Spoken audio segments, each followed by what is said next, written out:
Wow. I hope you enjoyed. Yes. I didn't bore you all. Amazing.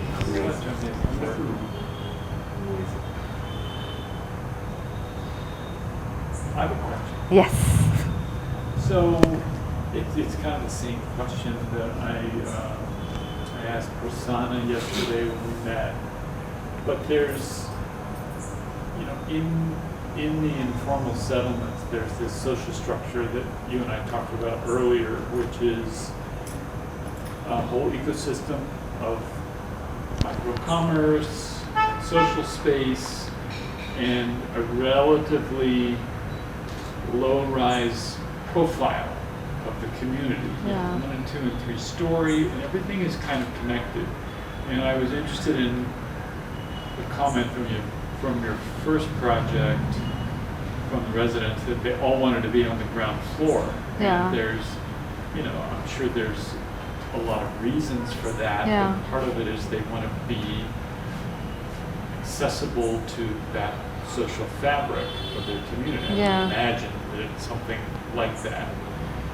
And so then the challenge of the second project, where everything has just been stacked Yeah. so high that you're losing that connection to the street level, to the social activities, and to the commerce.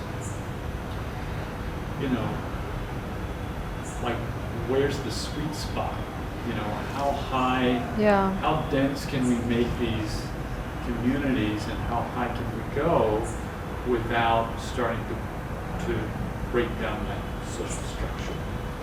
So I think on a personal level, I feel I go back to Christopher Alexander's A Pattern Language, where he really beautifully talks about like this issue of, and he interests to say that you shouldn't go beyond the height of the trees, because that's when you lose the connection with nature and the connection with ground. And even in the first project, even though it's ground plus 3, all the buildings are inward looking. And so when you're sitting on the stair or you're standing, you can, like, there's a visual connection you can maintain with a lot of residents, people. So even if you're on the second floor, your kids are playing, the mother can sort of sit and like cut her vegetables in the veranda and keep a look. And this is what we have learned in the second project, that one of our community organizers, she's been working as a social activist for many years, and she was born on the pavement. And she said that when her second son was born, she was in the thick of working for housing rights. And she said that, and she didn't have time to take care of the sons. And then they were, in her pavement, there were 11 houses. So she said that she gave duty of like taking care of the son to like each house. But she said that has completely lost. Like, we don't trust our neighbors in these buildings anymore.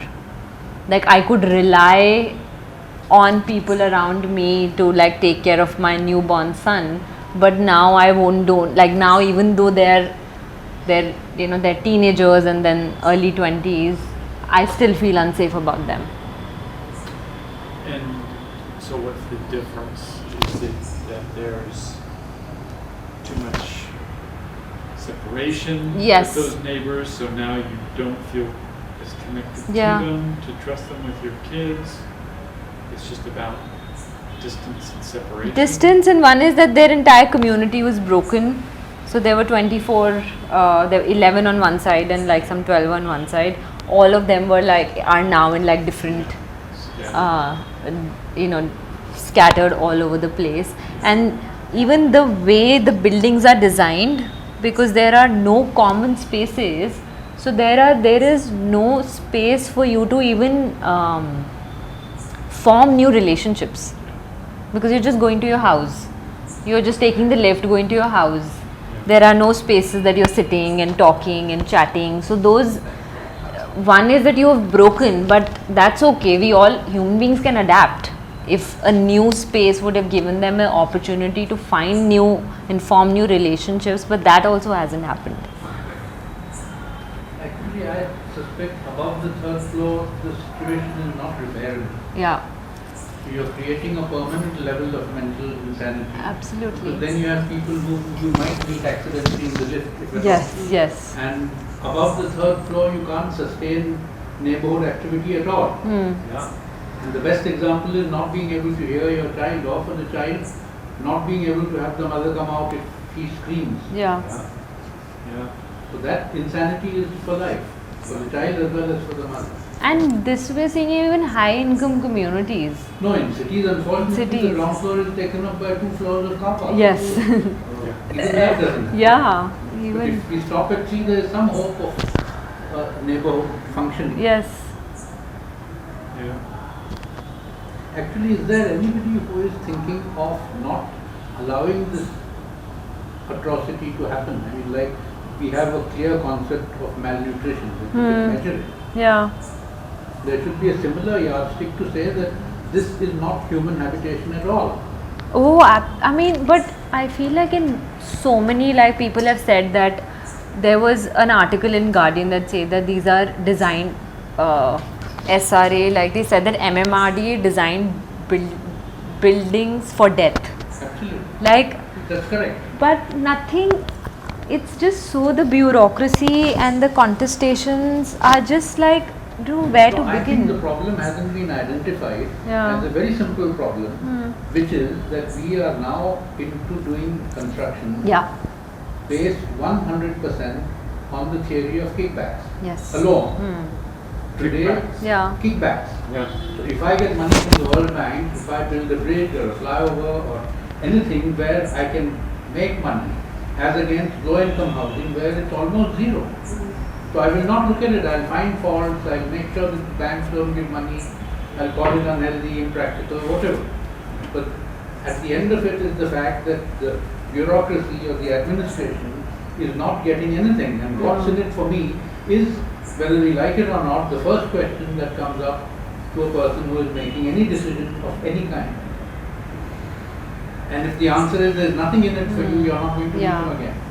And this is even like for low income housing that's not happening, but even in high income housing, like where I'm living in Bombay, I saw 5 buildings around me go into redevelopment, really functional, well designed old buildings, and now they're creating this monstrosity, like completely, like they're just killing the whole neighborhood fabric. So forget like the poor, we're not even thinking on that level for even people with money.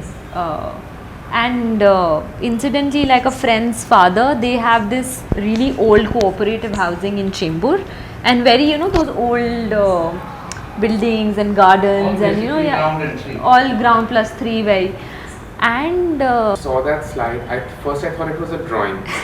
Then you said it's a real satellite image. It was just because I've seen some, I've seen 7 buildings in a row like that, but to see 60 buildings like that was a little much. So is there a study that has studied these? Like, I'm sure there must be at least 10 or 15 such settlements in Bombay. yes, Easily. So is there a study that has documented them and understood the whole case study?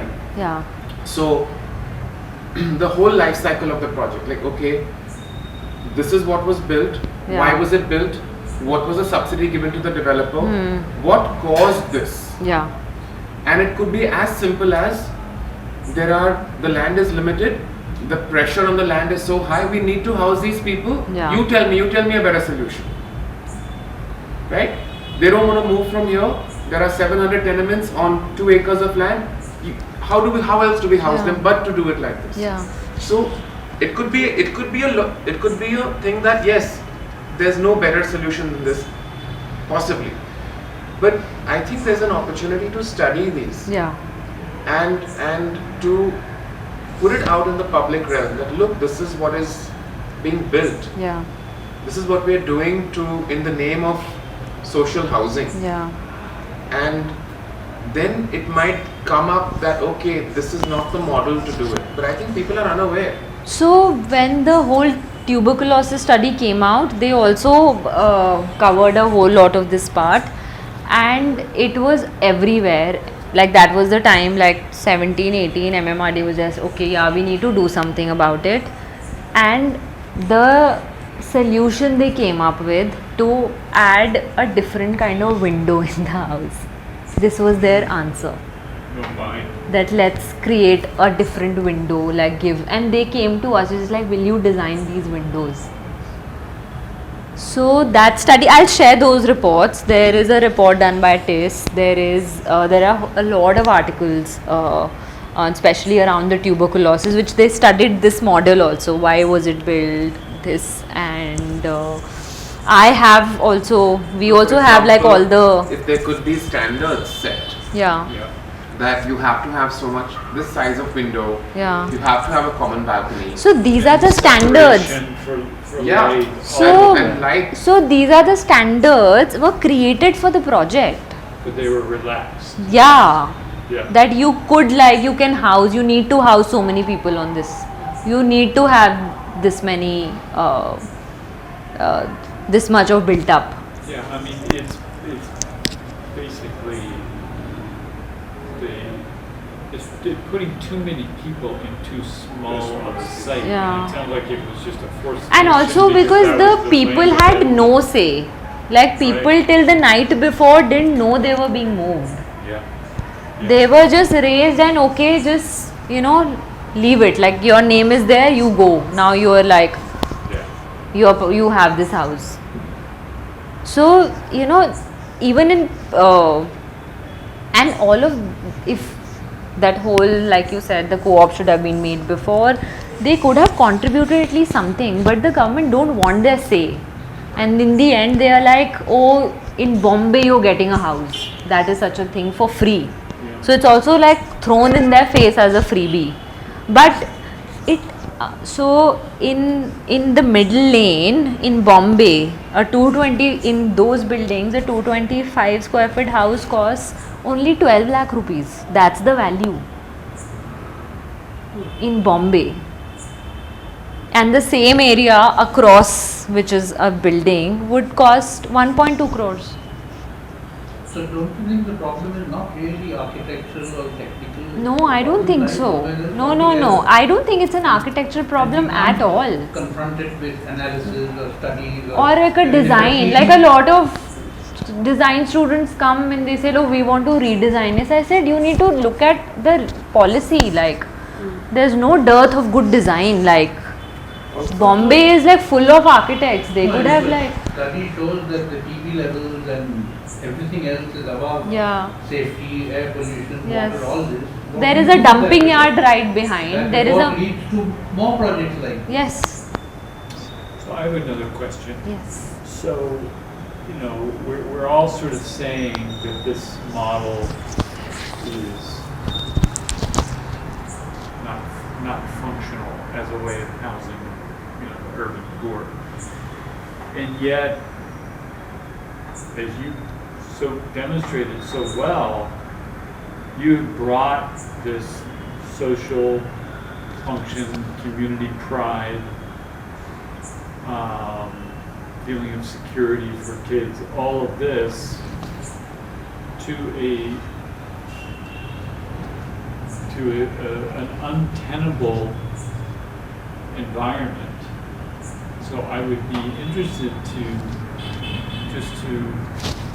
know from you, is you're so close to it, right? yeah. Is it sustainable? What the work that we are doing? For that project? Yeah. In other words, what Kushru was saying is we need to raise awareness Yeah. of what are the standards? Yeah. When is too much too much? Yeah. What are the basic standards for housing the poor in terms of light and ventilation, Yeah. and social spaces, and all of the things you need to have a functional neighborhood? That project is not that. It far exceeds all of those parameters, and yet your work has made it work. And so, do you think that is sort of a blip on the life of this community? Yeah. And it's going to go down again once some circumstances change? Or do you think that with these kinds of social interventions, this is actually sustainable in a less than ideal, too densely packed environment? You see what I'm saying? Yeah, so one is that, like you said, we've been very conscious of the fact that whatever we are doing, we never want to say that this is okay. No matter, we are very cognizant of the fact that no matter how many libraries you build there, how many arts festival you do, nobody should live like that. Yeah. That is a given. So we don't also want the government or the developer to see, these guys have done, now you, Right. it works, do it in different Right. places. So absolutely not. Exactly. And this is what we are very, very aware of. What we're trying to do is, these are conversation starters, that we're doing this is and whatever said and done, in this moment there are people living there. This is also their reality. So what do we do that, okay, we work to have these marginal incremental changes while also advocating simultaneously for like a better. Yeah. So along the arts festival, what we're also doing is we're organizing a roundtable conference with Tata Institute of Social Sciences, where we want to invite practitioners, developers, and present the situation. Have people talk to each other that this is not okay. Like, what do we do about it? And then can then lead to a consortium that works on like either working with the government or like trying to figure out that this does not repeat. Yeah, that's great. That's such Yeah. a great response. Yeah, And I it's think like you're you right. have to work. You have to respect that Yeah. these are people and they are living there, Yeah. and they deserve, as much of an improved Yeah. life quality Yeah. as possible, and yet Yeah. in parallel you're working to make sure that this doesn't happen. Yeah, and especially like women, when a lot of women we work with, when they were in slums, especially young girls, they enjoyed far more freedom, far more access. A lot of women have lost jobs. They've been confined. A lot of young girls who have grown up in, so their mothers say that we were far open, but we are so scared to send them out. So their community is going backward because of projects like these. So that's what you're saying needs to be documented. Somehow that needs to be made very clear to. So like see, there's the documentation part which an architect can help you with. Yeah. Making physical models, actually physically showing the proximity of things when you see it physically with a human figure there, photographs, issues, and then your side of the story. Yeah. These kind of soft stories Yeah. that girls cannot go out, Yeah. unsafe spaces, frustration, Yeah. noise traveling upwards, no open spaces. So where do the kids play? So all these kind of Yeah. street vendor issues. So these are the other sides of it. So a kind of and I think that if something like that is made and presented to policymakers, Yeah. and they see that, okay, these are the 10 projects. So this is coming to something else that I was thinking about, is that when you have 6,000 families, Yeah. if you see we spent 2 hours with Prasanna yesterday. It took him 5 years to convince these guys to work together, and he was doing these small clusters. Yeah. So when you are talking about such large numbers, if you're going to get everyone's opinion, I'm talking from the other side Yeah. of things. Okay, there is a government mandate. People need to be housed. They're staying in terrible conditions currently, and the thought is that, okay, this is better than what they are currently in. Yeah. Obviously not, but that people think like that. So, and to get groups like this who don't trust government, who don't trust non-profits, who have so little self-reliance, but or self-belief in these organizations, unless you come down, I'm thinking aloud, unless you come down with a heavy hand and say, you know what, this is what you're going to get, and this is what we're going to do, and you fall in line, or it's not going to happen. So that's the hard way. Or then you find some middle ground, because the super soft way of community engagement takes years. Yeah. By the time your developer who's interested in the project has moved on. Yeah. So there has to be this middle ground of saying that a trusted non-profit like CDA or your Mahila, whoever you were talking about earlier, can start creating this trust and interlocuting between government, developer, civil society, and these agencies, and then to come up with as humane a solution as possible, trying to make everybody happy, compromises at all levels, everybody compromises, but at least to get a slightly better solution for the end user. But I agree with you, but I feel on the consensus building part, no one has even tried it in Bombay. And I personally don't think it will work at all. There's no way you This can is work a with disaster 6,000 situation, Yeah. and you can't, any amount of documentation of a complete disaster won't lead to avoiding that disaster. And also It will be this, there on a But are you television saying that and consensus, you should not do consensus at all? not in a situation like this, until they agree that you cannot go above ground plus 3, it's unhealthy, it's unsafe, it's creating lifelong mental illnesses. If you accept that, But then you're dealing with 6,000 No, dwelling but units. that's what How I do you want build to- 6,000 no, dwelling no. units in 15 acres. you Kushru, the But that's what the reality is. 6,000 you are looking at, because they are right now as 6,000, but these 6,000 families were moved from 200 different places. They were smaller communities. So the stress has to be on keeping smaller communities. So they have come from all over Bombay on, like, there were 100 families here, 20 families here, 300 families They there. should have stayed there, and the Ahmednagar model is what Yeah. should be. And more also, popular. you don't look at 6,000 families, but if you look at from where they're coming and then doing consensus building within their spaces of where they're coming from. And the other thing in Bombay is everybody feels that the beneficiary is stupid. They don't know anything. So they're never treated as equal. And people in Bombay, they're very smart. They can see through. They know that the deal you're giving them, why is Dharavi not yet developed? Norman Foster has come and created and That's still, a brilliant example. yeah, because we don't want the rational solution. yeah, because we do not want to listen to them. We want to, like, con them or like box them into different. So until and unless we are ready to have a consensus building exercise where we respect them as equal stakeholders of the project, only then this will work.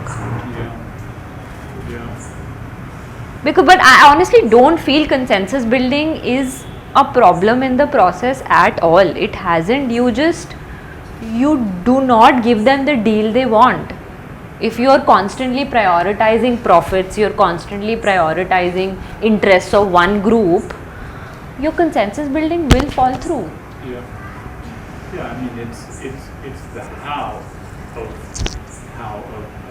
a community gets moved or transitioned or improved in place. So the how needs to be determined with that community. So Yeah. that engagement process is critical. Yeah. But there is a decision being made upstream of that where high-level officials are saying, okay, we've got this problem, we need to relocate these 25 clusters of people that are in the way of, overpasses and Yeah. freeway expansion and God knows what else, and we need to put them somewhere. Here's a site. They will fit in this site, and that decision has been made. So that's a foregone conclusion before you even get to the point of the how conversation with the community. Yeah. And it seems to me that what needs to happen is those government officials need to understand that there is a hard threshold of capacity that you just cannot surpass.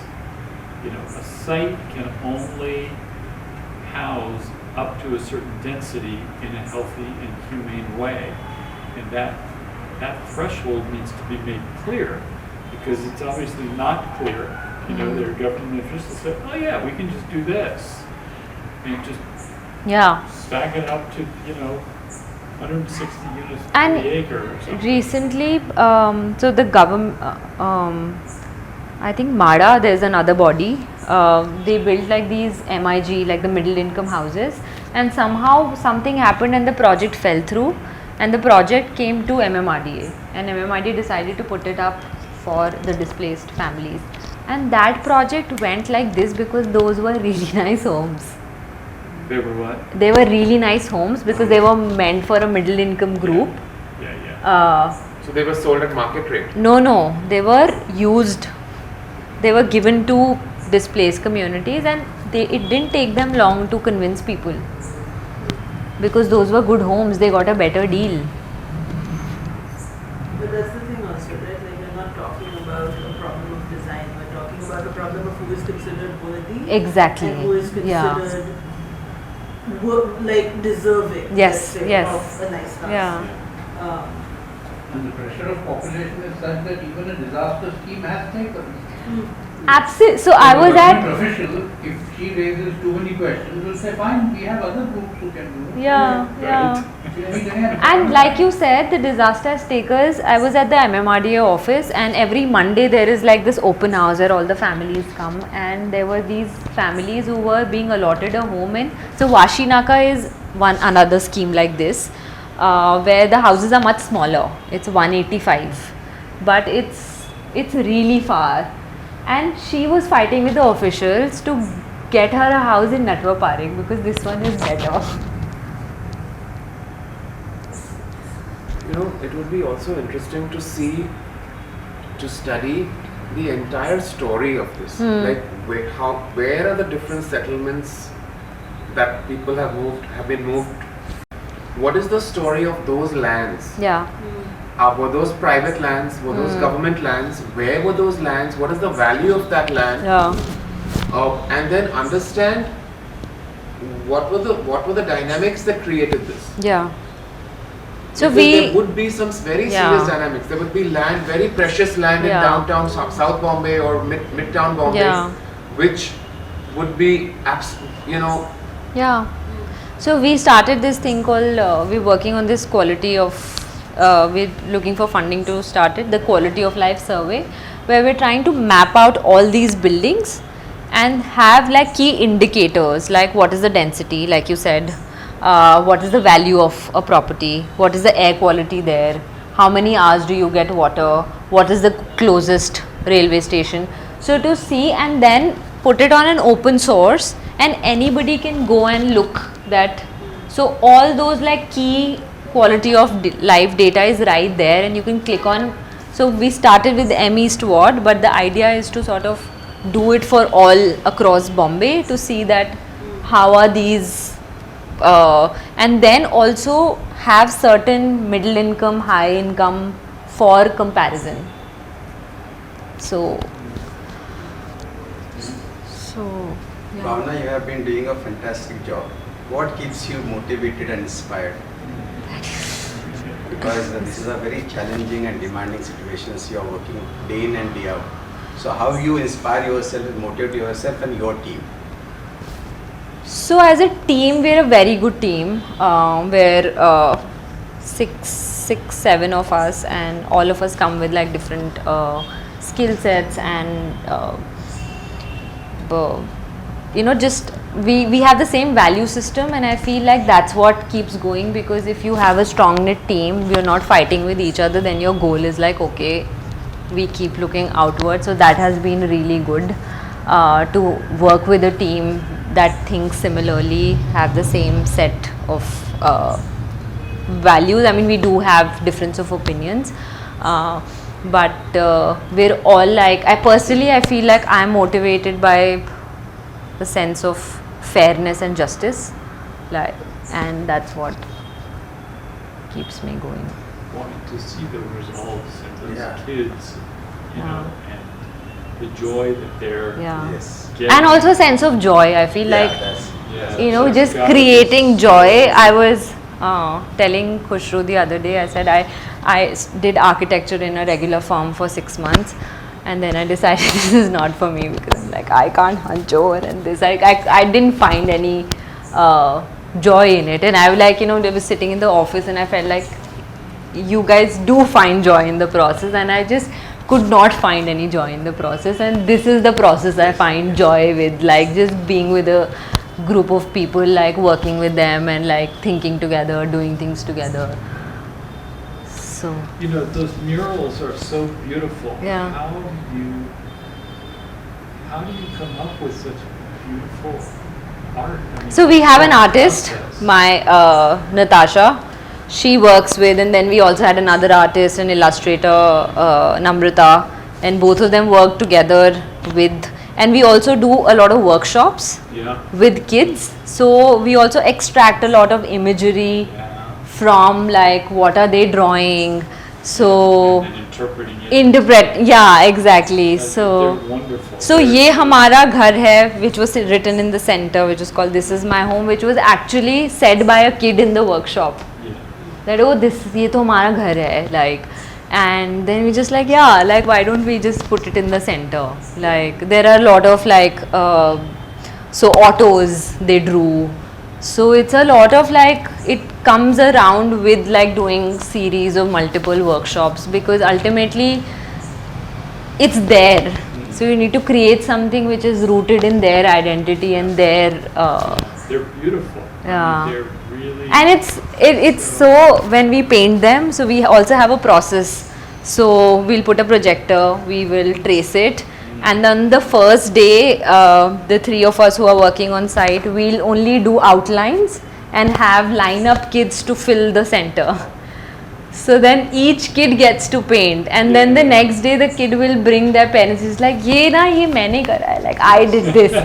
So this is all of these, and then on the final day when we have to do the finishing, then we get ki now you can't, like, and then the kids will be like, let us do it. I said no, not today, not today. Apart from transferring the space into a beautiful thing, there is a positive thought process also. Like you give the example of a boy who said, I want to have a basketball ring so Yeah. that those boys will not smoke. Yeah. So that positive thought process also is inculcated in this Yeah. small kids. Yeah. So that is the icing on the cake. Yes.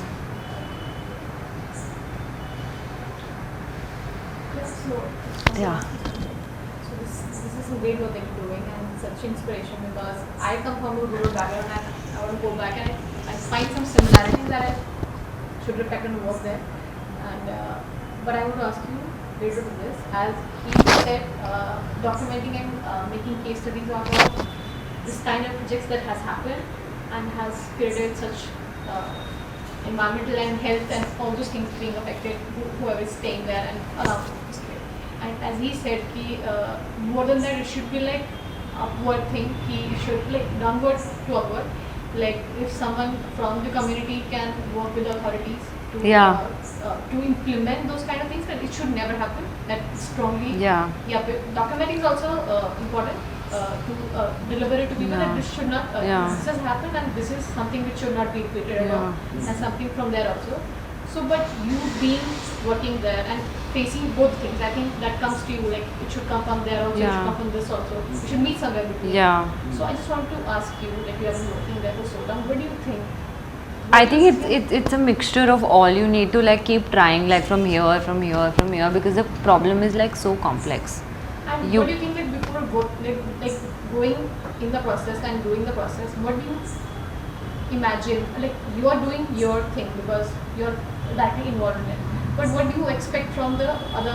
Because when you are in the process and you're doing something and you are doing something when you're in the process, you feel like if I would have had people around me or people with some similar interest, तो वो चीज़ और amplify हो पाती और हम लोग उसको और उससे अच्छे से कर पाते हैं, हाँ, हाँ। तो what do you think? ऐसा कुछ आता है कि मैं कुछ ऐसा लोगों को कहती and people will come up and जब ज़्यादा बड़ी आवाज़ होगी तो वो get some more impact. And that is what they are going to that art fest. Yeah. They are going to the Bandra and all those places. I think that Yeah. will be the Yeah, impact. bringing people, because what happens ki community is like वो जाके अपना धरना कर लेते हैं कोने में, बोलते हैं अभी आज़ाद मैदान में बैठ जाओ. Nobody goes there.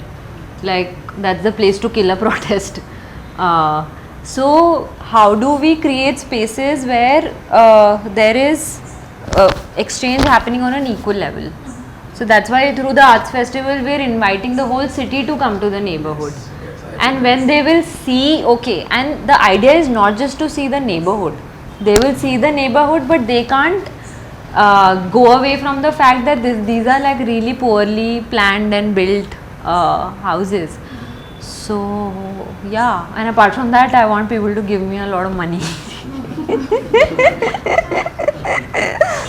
to do it, like, because fundraising is also very challenging, because everybody wants to like ask numbers, like for library, just like, oh, tell us how many kids did you teach, how many kids come to, how many women, like it's also like such a quantitative response to certain, so we're also thinking, you know, what can be the fundraising strategy from within the community goes to different people. And now we are at a stage where also thinking, how do we also start creating a citizens group which is working closely. We started this 3 years ago before the pandemic, and then the pandemic happened, and then I feel that the community wasn't ready, but now we feel they're ready to sort of take on. Parveen ji, who is one of our community organizers, she's also the president of that federation. She has been an inspiration, a force to work with. She lives there, she came from a pavement, and now she is starting to form a group. These young kids who run the library are now coming up and you know, taking ownership of their spaces. So yeah, I think like you have to like tackle it I from think like that's about the only practical positive direction you can take. yes, And at an individual level, you might even find a cooperator or somebody Yeah. who agrees with what you're Yes. doing. And fortunately, we have an unused yeah, 73rd, 74th Amendment to the Constitution, which is very consciously not being allowed to exactly, function. yeah, But if you like form the cooperative to begin with, then your strength is multiplied. yes, You are yes, not fighting a lone absolutely, battle. yeah. People Even know what is at even the stake. corporators are not interested in No, working on the so you- 74th It's Amendment, an which is accident if one happens Yeah. to agree to what you are yeah. saying. But we have I mean, whatever his reputation in the market, MLA is Abu Asim, he's a Samajwadi, but he has been very supportive of the work. He's also pledged some money to give to the festival, so let's see. But he is a Samajwadi party MLA in a Shiv Sena government, so उसकी कोई सुनता नहीं है. Yeah. उसकी कोई सुनता नहीं है, but you know, he's been like very positive, like he's come to the library, he listens, so because that's his it's a Muslim colony, that's his vote base, so he has to listen. There is one fundraising, it's called a 1 rupee for your society. Yeah. You take 365 rupees, you don't take 366 Yeah. rupees, neither you take 364 Yeah. rupees. You tell them that you give me 1 rupee Yeah, per family per day. So you collect 365 rupees for a year. You take it at 365 rupees Yeah. at one stroke. You Yeah. don't take wait. So 365 into 600 family, that works out about 18,000 rupees. yeah, So even 50% people give that, it Yeah. comes over 10,000. Yeah. So you can say that in this year's, my 1 rupee for my society is for my library. yeah, So you get about 10,000, 15,000 rupees which you can utilize and then buy some books or something like Yeah. that. So every year if you keep on doing these things over a period of time, maybe 5 years down the 6 years, you will build assets. Today it could be libraries, next year it could Yeah. be some benches or chairs or something like that. And we are taking into consideration only 50% of the amount. Yeah. If everybody contributes, it is 36,000 rupees. So it is a big amount that can be utilized for the community. So we did something similar with the street redesign that we were doing within 2 streets. So we asked the people to, and we were doing these meetings in Ramzan, and we said that, you know, you can decide, don't tell us. We showed them the budget. I said, you know, this is what we are bringing, this is what the BMC, and this much is the shortfall, but you can contribute, and every building decide to contribute 100 rupees each to their street. So we're starting in this smaller, because the other issue that happens in the community is 6,000 families, and the politics are like crazy. So if we do like a massive campaign, we've been like, oh, they're siphoning off money, or like, so we have to slowly, you know, 2 buildings, 3 buildings. But it's a great suggestion that. It is called a 365 concept, which Yeah. I have implemented in my society, and it has really made a Yeah. difference. And it is like, you know, drop make ocean kind of a thing. So I will share the concept with Absolutely. you, which I have already implemented in my society. And we have so many assets that if sir tells me, like, you know, within 15 minutes I'm coming with 100 people, make arrangements, I can have 100 chairs, 100 tables, everything. So the assets are already there, like, you know. So you don't take it anything from people. Over a period of 10 years, you will have so much assets, and which rightly belongs to the people. Like, you know, they can claim ownership to that asset. Great. Yeah. So have that 365. Don't take even 500 rupees. Many people say, okay, keep 500. Say, give me only 365. I don't want 366 also. Yeah. That's a good. So it has really worked, and I think it should work for you also. Absolutely. We'll definitely try it. Great. Thanks, Bhawna. This is, yeah, so much food for thought. I think we've had 2 weeks of meeting people and thinking and seeing all the amazing work that is happening all over. Another great example of how, your small team can really do so much for so many people. So it's really amazing. Thanks for. Thank you so much. I hope more people can. The idea was to share your work with the community here. Looks like everybody's on holiday or people are busy. But this has been But really I think- nice. Like. But I think that the message, whoever it needs to get out to, ultimately, whoever wants that message will receive it in that sense. That was the idea of calling you here. But thanks so much. We'll be in touch. Definitely. Thank you so Thank you much. so Thank much. you.